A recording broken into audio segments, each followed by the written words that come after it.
ചെന്നൈയിൽ താമസമുള്ള മലയാളിയായ ഒരു വ്യവസായി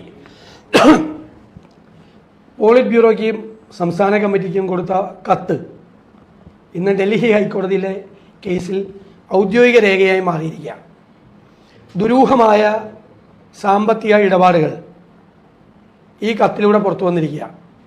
കേരളത്തിലെ അറിയപ്പെടുന്ന CPM നേതാക്കളും അറിയപ്പെടുന്ന പ്രധാനപ്പെട്ട CPM നേതാവിൻ്റെ കുടുംബാംഗവും ഉൾപ്പെടെ ഒരുപാട് ആളുകൾ ഈ ദുരൂഹമായ സാമ്പത്തിക ഇടപാടിന് ഭാഗമായിരിക്കുന്നതായിട്ടാണ് ഈ കത്ത് പുറത്തു വരുന്നത്.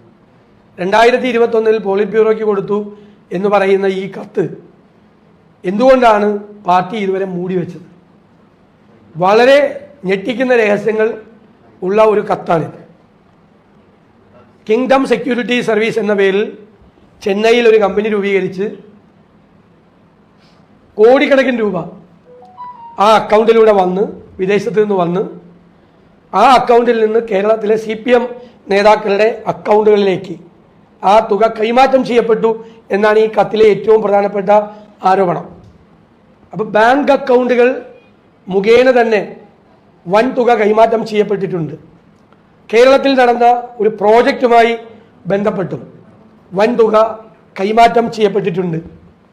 പാർട്ടി സെക്രട്ടറിയുടെ അടുത്ത ബന്ധു തന്നെ ഈ ആരോപണ വിധേയനായ ആളുമായി നിരന്തരമായ സമ്പർക്കം പുലർത്തുകയും ഒരുമിച്ച് ബിസിനസ്സും ചെയ്യുകയാണ് എന്നുള്ള ആരോപണം വന്നിരിക്കുന്നു. CPM നേതാക്കളുടെ ഏറ്റവും അടുത്തയാളായി അറിയപ്പെട്ടിരുന്ന ആളാണ് ഇതിലെ ആരോപണ വിധേയനായ വ്യക്തി. അപ്പം ഇതുമായി ബന്ധപ്പെട്ട് ഉയർന്നിട്ടുള്ള ഗുരുതരമായ ആരോപണങ്ങൾ, റിവേഴ്സ് ഹവാല ഉൾപ്പെടെയുള്ള സാമ്പത്തിക തട്ടിപ്പുകൾ ഈ ആരോപണ വിധേയനായ വ്യക്തിയുമായി കേരളത്തിലെ CPM നേതാക്കൾ നടത്തിയിട്ടുണ്ട് എന്നാണ് ഈ കത്തിൽ വെളിവാകുന്നത്.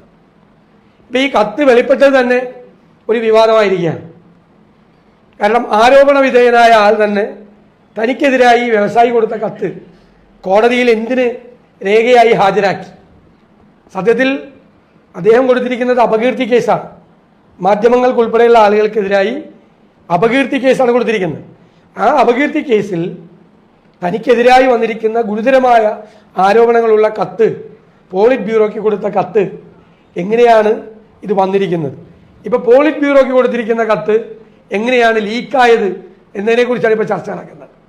അപ്പോൾ ഇത്രയും നാൾ 3-4 വർഷക്കാലം CPMൻ്റെ പ്രധാനപ്പെട്ട നേതാക്കൾ ഉൾപ്പെടെ അറിഞ്ഞുകൊണ്ടാണ് ഈ ദുരൂഹമായ സാമ്പത്തിക ഇടപാടുകൾ നടത്തിയിട്ടുള്ളത്.